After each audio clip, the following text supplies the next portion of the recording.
The Tipping Point with Mike Tipton is brought to you by Dubby. What is Dubby? Dubby is a clean energy drink that is made to give you focus with no crash, jitters, or angst like those other energy drinks have. They also have no maltodextrin fillers and don't use artificial dyes. Dubby contains vitamins, amino acids, a nootropic, and 150 milligrams of caffeine.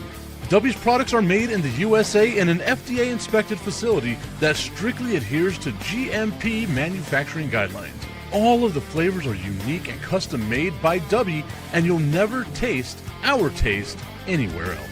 The best part about it is they're affordable. Dubby's drinks come out to about $1 per drink, much cheaper than Starbucks or any of those canned energy drinks. To learn more, visit w.gg.com/discount/MRTipton33 and place your order today. Use promo code MrTipton33 and save today. Dubby Energy, be better. What's going on, everybody? I want to tell you about my new friends over at Cleverman. Visit them online at becleverman.com.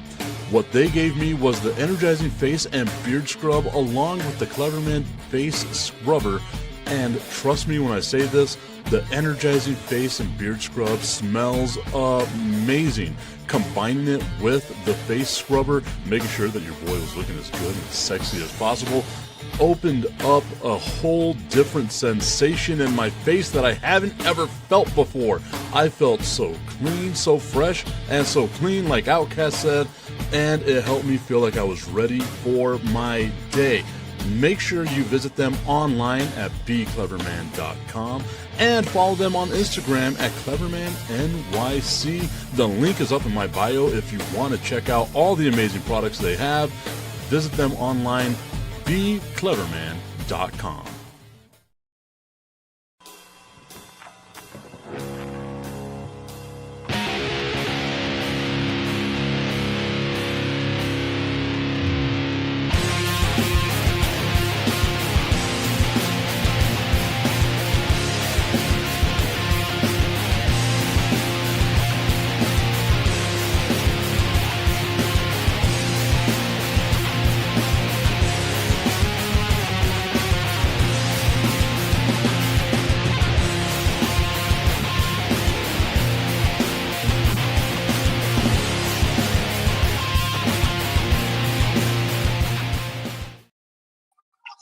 What's going on, y'all? It is time for the Tipping Point with Mike Tipton. I apologize for the delayed start.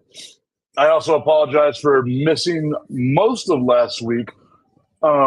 As those of you who do know, if you follow the Tipping Point with Mike Tipton stuff, we did lose a close and dear friend. Our engineer, David Halprin, passed away last week, and it was just a difficult time being kind of at the point of contact for everybody to learn about Daver's passing and all that stuff as well. So there's a lot of stuff going on. A little heavy week last week for your boy. But here we are, new week, getting back into the show, getting back into the flow of things. And I do want to invite, if you are in the El Paso area and you want to come out to Fire and Ice next or this upcoming Saturday, Brandon the Iceman Cohen and myself will be honoring our friend Daver. If you watch Fire and Ice, you know that Daver is there with us every Saturday that we've gone out there for the last 4 years.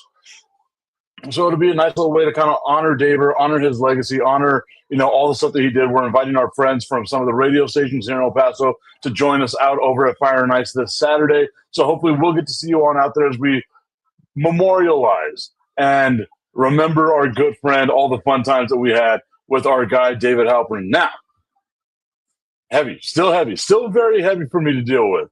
But nonetheless, last week was a really weird week in sports, wasn't it? Vegas Golden Knights have a 2-1 lead over the Carolina Hurricanes. I don't know if anyone here wants me to talk about the Stanley Cup playoffs, but I do kind of want to talk about the Stanley Cup playoffs, but then I have to address the elephant in the room. I know my guy Tommy Cananza is going to be out there somewhere. He was probably rubbing his hands together like a supervillain, the way that he normally does whenever it comes to things with me. And I wonder if, because of his supervillainy, that he was happy seeing what was going on with the San Antonio Spurs. That he was happy to see that my San Antonio Spurs were hurting me. But it's hard for me to say that I'm disappointed in everything that's going on with the San Antonio Spurs, mainly because maybe it was me just prepping myself for this, right? But I feel like I told y'all this was going to happen. I hate for this to be an "I told you so" type of thing. But you see the mistakes they make, and they are the young, dumb mistakes that are made by basketball teams that haven't gone through all of the things that they have to go through. Augustine saying, hello, all. The Spurts are going to get swept. Tommy saying, let's go, Knicks. What up, Tip? What up, Tommy? Hope that you are having a great day so far, my friend. I don't know about the sweep. I feel like if there's a game for San Antonio to win, it's today. If they don't win today, I don't see them winning game 4. So that's where the sweep possibility comes in. But again, I genuinely do not think that the Spurs will get swept. I think they get the win today. But I've also been saying that all week, all NBA finals long. I thought they'd win game 1. You did see the emotional letdown there. And again, part of being a young team, right? Like that's just part of being a young team. But I thought about this as we've kind of like moved forward, and I'm coming to grips with, yes, I've been optimistic, but maybe I should have been a little. Well, I can't even say should have been. I have been. Y'all have seen this. Like I have protected myself from the hurt that may come my way. I know that the San Antonio Spurs have overachieved this year. But I also feel like if the San Antonio Spurs lose this NBA Finals with Victor Wembanyama and the way that he's motivated, the very Michael Jordan-esque sociopathic way that he plays basketball, that it would be over for the rest of the NBA for an extended period of time. So I have to think to myself, do I take one NBA Finals loss for the potential of a very pissed off and motivated Victor Wembanyama for the next 5-6 years or so? Because we saw what he did to Chet Holmgren. We saw him eat that man's soul. We saw a guy who was an all-star, who was the second best defensive player in the NBA according to all the talking heads that are out there. And I guess the people that voted for the NBA Defensive Player of the Year. We saw Victor Wembanyama take his soul, take everything about him that made him special. Victor Wembanyama took it away. That was because he lost a game when he was 16 years old. Imagine the type of sociopathic monster that could be created if Victor Wembanyama loses this series. And Augustine, even more so if he gets swept, right? Like, even more so if he gets swept. Augustine saying, no, Victor Wembanyama, might be all motivated things, but when you have players around that are not up to par, well, again, like, I don't know if it's the players not being up to par. The San Antonio Spurs have been thoroughly outplayed this series. And in both games have lost by a total of 11 points. Right? Like it's not like they're being outclassed, because they're not being outclassed. They just haven't been in this situation before. And that, to me, is what's hurting the San Antonio Spurs. You've never been in this situation before. You're such a young team. You have all of the upside possible. All of the upside possible. And yet, somehow, some way, you've kind of been, like serviceable. They've been good. I am checking in on something. I want to give a shout out. I know he's not listening right now, but I want to give a shout out to Jericho, my son, my oldest son. He is at a camp right now for Montwood High School, where he's entering the Synergy program over at Montwood High School, which is a huge, huge deal. But the Socorro Bulldog in me is still like, man, it's got to be Montwood High School. Like, you have to be at Montwood High School. You couldn't have gone somewhere else. right? Like that's where my mindset is right now. It's like, man, but again, always proud of him. They just got checked in for this camp, so I'm hoping that it winds up being a big fun time for him while he enters high school now, which is just, oh my Lord. Augustine's saying, here's the thing about Wemby. He is being out-muscled. I don't know if you could say that, dude. Like, maybe game one, yes. Yes, you could say game one, it happened that way where he was out-muscled by Karl Anthony Towns, who is a big dude, let's not forget. And he's also got something to prove, right? Like Karl Anthony Towns has some stuff to prove as well. Oh, my goodness. Wait, whoa. I had some stuff like a ad playing on ESPN right now. The Knicks are a 2.5-point favorite today, being in New York City. Victor Wembanyama, Augustine. 29 points, 9 rebounds in game 2. The Spurs had the win probability for the first half. The Knicks took the win probability in the second half. I'm looking up the box score. I want to see. Jesus Christ, will they stop playing these things? I do not want these things to be played, ESPN. There we go. Wemby, 40 minutes, 29 points, 9 boards, 2 assists, 4 turnovers. That's, again, where the issues are coming in. 2 steals, 4 blocks. Like, that's the thing. And I guess, Augustine, what you want is you want him to just absolutely dominate. Let's say, Tip, he is getting dunked on. Bad. He got dunked on one time. One time by Karl Anthony Towns, who is, again, a good basketball player. Yes, he might be the zestiest MF in the NBA, but he is a good basketball player. Objectively, like we cannot argue this fact. He is a good basketball player.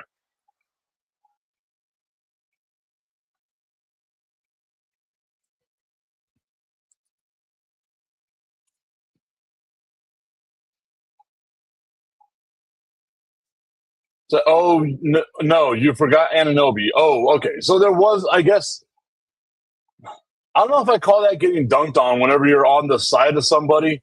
You go to, like, close out, you're out of position, which, again, is what happens with the young team. They're out of position. The rotation isn't the right way. You're kind of off to the side, swiping towards the ball, and they're, like, over there dunking. So I guess you could say they got dunked on. But that, to me, I don't know. It's kind of the same way of, like, whenever people say John Starks dunked on Jordan because John Starks had, like, gone up in the air and Jordan's, like, swiping from 2 feet away in the back. Like, I don't know. I don't know. Yes, he got dunked on, sure. He's still the heartbeat of that team. He still has to terrify the New York Knicks. Let's not forget, in the first half of the game, he only had 7 points. In the second half of the game, had 21 or 22 points and started establishing himself, right? Realizing that he's going to have to be a little more selfish as opposed to being the guy who passes the ball off and does all these other things. We're seeing the maturation process once again with him, directly with him and Victor Wembanyama. The rest of the team is going to have to catch up. That's where I will 100% agree with you on, is the rest of the team is going to have to catch up. And you saw the way that he was talking to him. You saw the way he was motivating him, getting into that ass a little bit. Probably shouldn't have said it that way. That's a little weird. Now he was dogging on him. Like, yo, we got to get this together. You know the passion is there for him. He's trying to bring his teammates up. And maybe a part of that is he's got to be absolutely dominant. I've got a guy that I work with here. And he's a hardcore New York Knicks guy, right? Like, from New York. And he was telling me about, like, how's Wemby going to handle that New York pressure? How's Wemby going to handle all that outside noise? Like, he's not even going to be able to leave the hotel, to which I said, that's probably fine. I don't think Wemby really wants to leave the hotel to begin with. If there is a guy, a superstar guy, a young superstar guy that can handle all the outside noise, that can handle all of the BS that comes with playing professional sports and going into the New York market. I've got faith that Victor Wembanyama can handle the New York media, he can handle the New York press, that he can handle all the fans in New York hating him. He is, once again, just a basketball playing robot. That's what he does. It's the only thing he wants to do. It's the only thing he cares about doing. All the outside noise, fine, sure. Maybe it'll get loud at points. But again, we're looking at a guy who has done something that not a lot of other people can talk about, has done stuff that not a lot of other NBA stars out there can say.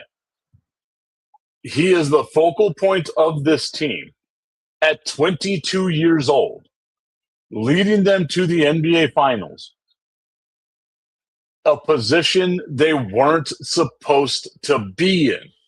Let's remember that. This is not a team that any of you, myself included, entering this season said they're going to win the NBA Finals. Entering the playoffs said they were going to win the NBA Finals. I told y'all, even though I was wrong last series, I don't think that they're going to sweep the New York Knicks. I said it's either going to go 7 or it's going to go 6, and it looks like it's going to go 6. But it might also be a sweep on the other end. Jesus Christ. Locally sourced El Paso saying, good morning. Speaking of fans, New Yorkers are upset because the watch party outside Madison Square Garden has been canceled due to the president attending the game.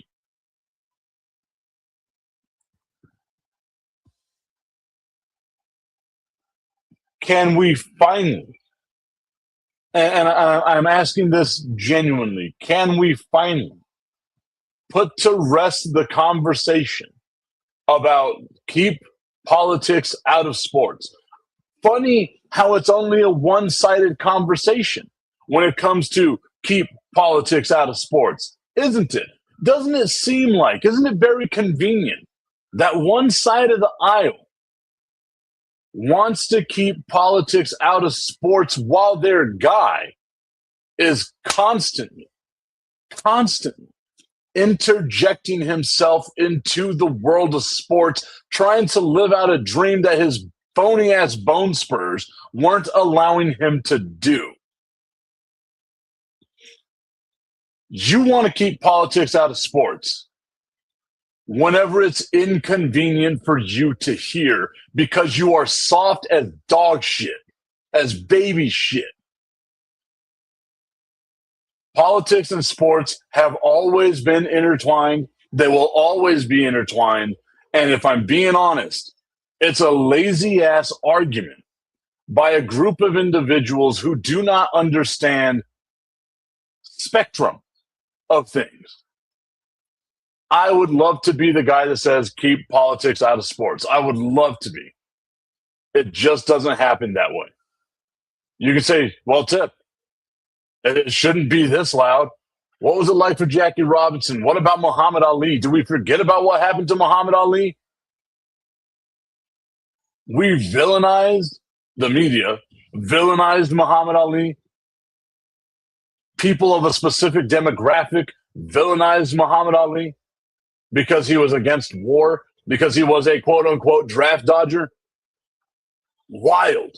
Absolutely wild.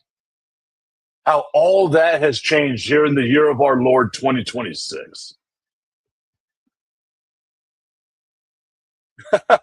Tommy says he's just going to get off and storm off this time. Augustine saying, I would give $1 million if I had it. I know you got it, Augustine. You don't have to be humble. We all know that you're loaded, my guy. We know that. I would give $1 million if I had it to the first reporter that Trump insults and talks back to him just like he does. I keep thinking about that too.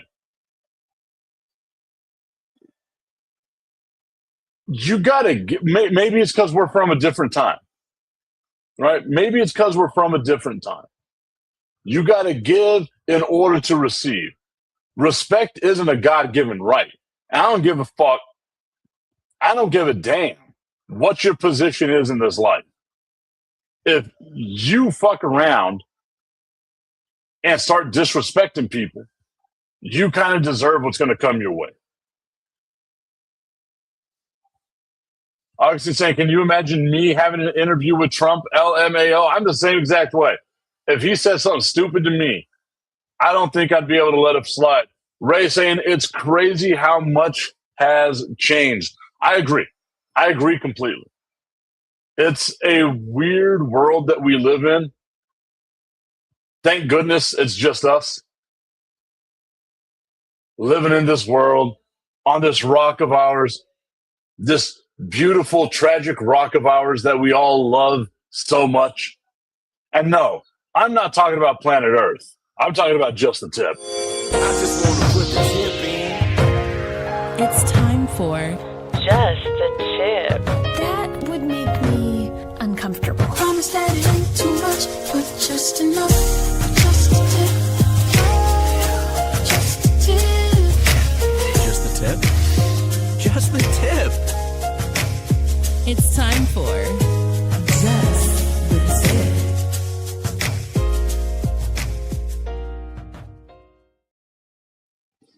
What's going on, everybody? It is time for Just the Tip. It's brought to you by our friends over at www.myhappynuts.com. I got a new guy tuned in right now, and I believe it says it's Kevin. Kevin, welcome to the show. You joined at the wrong time, my friend. Ray saying that was a great transition. Kevin, www.myhappynuts.com is rocket science for where the sun don't shine. Go visit the website right now. You heard me say it twice. Now it's time for thrice. The triumvirate of www.myhappynuts.com. Use promo code Mike Tipton at checkout. Save on all your male grooming needs. Let's say you got the biggest bush in the world. Then it's time for the bulber. Go out there, start trimming your bush. It'll give you 7 to 6 inches optically, at least for yourself, maybe, depending upon how big the bush is for you. Maybe you're the Zohan. I don't know. But all I want you to do is make sure you're taken care of the best way you know how. And that's with www.myhappynuts.com. Promo code Mike Tipton at checkout. Save on all of your male grooming needs. Augustine saying it's always the wrong time. LMAO. Good thing for Tommy. School's out. The kids aren't in the car. But Tommy might be on his way to work right now. I don't know. I'm not Tommy's biographer. I don't know what his schedule is all the time. But maybe we got him. Maybe we got him this time. All right. I wanted to do a little bit of a show today. As y'all can see, I'm at work right now. I don't even know if the music that's outside playing in the stadium is coming through my headphones right now or not. Oh, my goodness. Tommy's daughter is in the car. Oh, no. No. I thought we were safe. I apologize. I don't apologize. I keep saying I do and I don't. You know the consequences, Tommy. This is all on you now. If there's anybody to be blamed, it's you. The commish saying, Money Mike, good morning. Good morning to you, commish. So it's going to be a little bit of a short show. I did want to talk about Myles Garrett a little bit going to the Rams. What are y'all's thoughts on this? You know me. I thought the LA Rams were the best team in the NFL last year. Jared Verse, I think, is going to wind up being a great player in the future. But Myles Garrett is the greatest defensive player of now. And I think it gives the Rams a little bit of an edge. No pun intended on where he's going to be playing. But I think it gives the Rams a little bit of an edge coming into this season. I do like what New England did by getting A.J. Brown, the worst-kept secret in the history of worst-kept secrets, other than, I guess, Diana Rossini and all that. Ray saying that the Rams are Super Bowl or bust. She's going to summer school so she can graduate early. LOL. Hey, I love and appreciate that. That is a smart thing to do. You are one motivated individual. I love, admire, and respect whenever people have that type of mindset. I was the exact same way. In high school, I did as many additional courses as I could. I could have graduated at the age of 17. I could have only done 3 years in high school. but my counselor never told me there were advantages to graduating high school early. So my senior year, I had a early release ID and a late arrival ID because I believe that was the year that Socorro went to the block schedule at the high school level, or at least at Socorro High School. We went to that block schedule. Some days were like even classes, other days were odd classes. On the even days, I had an English class, just one that started at 10 o'clock. And on the odd days, I had PE because I had to have a second class. So they let me do PE. Wild. 2 classes my entire senior year. Should have just graduated. My goodness. The commish saying that is a typical LA thing. The rich get richer. And Tommy giving a little bit of love to the crooked commish as well. I mean, the Rams have to be the favorite to win the Super Bowl, right? Like, they were a really damn good team last year, vastly underachieved, and were able to do their thing. Augustine saying they let you pee? I don't know what that's in reference to. Did I say something along those lines? I'm trying to like go back and think about stuff. I don't know. The commish giving Tommy a little bit of love. Tommy saying the Rams have been saying F them picks for years now. They really have. that's the Sean McVay like moniker of life, right? Like, man, who needs draft picks? Sure, we get Ty Simpson. It's no big deal. Augustine saying PP. Dude, I don't know where your mind is at right now. Maybe it's on me.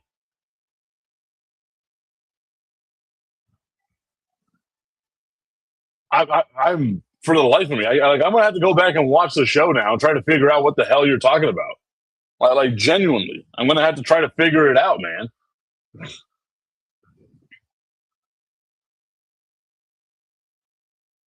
Oh, there we go. Yeah. Thank you, Ray. Thank you, Ray. Because I said that I only had English on the even days and on the odd days I had PE. I mean, there we go. Tommy saying, where's the bald head? I mean, I've had hair for a while, man. Like, it's not the greatest hair. My friends don't like me having hair. The hotter it gets, the more I think about, like, just shaving my head again. The commish saying, that's your co-host on Fridays, Mike. Augustine saying, that was a peanut moment.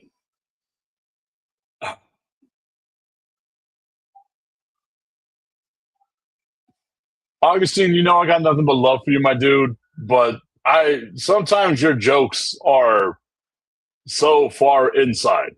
I love you though. You know I love you, but sometimes your jokes are a little too far inside. But yeah, I mean the Rams to me, not only do they have to be the favorite to win the Super Bowl, I feel like this year, and Ray, you said it correctly, it is Super Bowl or bust. But you normally don't see that from the team, right? Like you normally get that from all the talking heads that are out there. This one is directly the team showing you that it's time for Super Bowl or bust. Augustine saying, look, it's Monday. I'm sorry. It's been a week.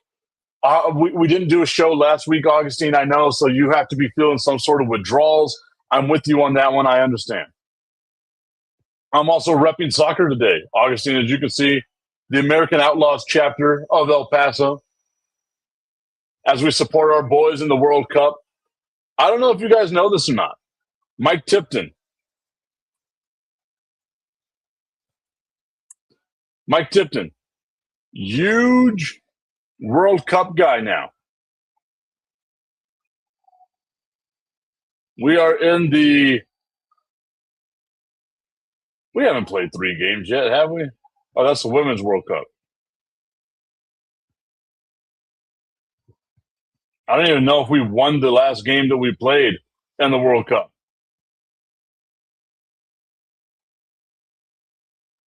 So I just got breaking news right now. I don't know if y'all have been following the Brendan Swordsby story at Texas Tech, but he's been, accused of gambling and stuff like that. He says he's got a gambling addiction and everything.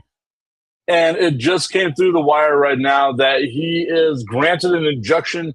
He is eligible to play in 2026.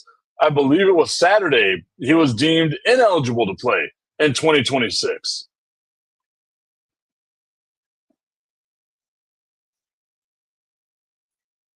The cricket commission saying that he heard that Jared Verse was considering retirement after he heard that he was traded to the Browns. Augustine saying outlaws. You got to remember the old nickname, the gunslinger. The gunslinger, Mike Tipton. Tommy saying at least it wasn't Philly. Oh, are we going to have a World Cup show? Augustine, I guess that could be Friday, right? We can do that on Friday. Tommy's saying, oh, no, you're one of them. No. I support the United States in every athletic venture we have, unless they play Puerto Rico, because I just love to win. And, Tommy, we're the lovable underdog here, right? Like, we are god-awful at soccer. So maybe one day. Augustine saying, Texas Tech, more bad teams? Come on. Let's pick a winning team. And then the cricket commission saying, R.I.P. to Stacey King, former Bulls player and announcer. Dude, one of my earliest memories, and commish, I don't know if you know this or not, like I was born in Chicago, wasn't raised in Chicago, but I was born in Chicago. And I would always watch, obviously being born on Jordan's birthday, I would watch the Bulls as much as I possibly could. And I remember those early teams of my youth, those early 90s Bulls teams, right? I want to say 1990 was like my introduction into basketball. Stacey King was one of my favorite players on the team. Man, I used to love it. Bill Cartwright, Stacey King, B.J. Armstrong, John Paxson, Michael Jordan, Scottie Pippen, Horace Grant. Oh, man. I'll see. Let me go a little bit deeper. Was Cliff Livingston still on those teams? I want to say Cliff Livingston was still on those teams. Will Purdue, I know, was a backup center in '93. I don't know if he was there in the 1990 though, for like the entirety of the first run. Now I've just the show has devolved into just dudes talking about dudes. I feel like I'm missing somebody else.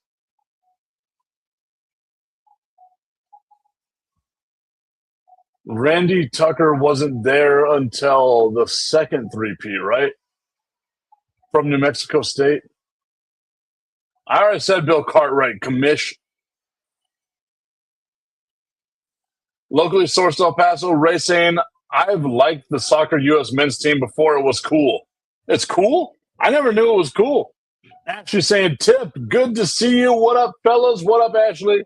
Hope that you're having a great time. Remember to check out her show. Talking about it with Ashley, doing some amazing things, collaborating with a lot of amazing talent here in El Paso. I love to see it, love to see the growth, love to see the advancement. It's been awesome to watch what you've been able to do. I feel like I'm missing another backup center, though. I want to say Sean Williams, but I'm not too sure. All right, let's look at it. We're going to look at the 1990 Chicago Bulls lineup. Was Oakley still on them? Is that who I'm thinking of? I want to say Oakley was still there in 1990.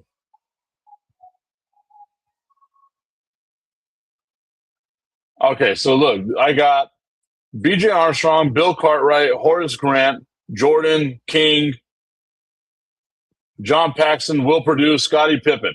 I got them. Right, so I had 8 of them right.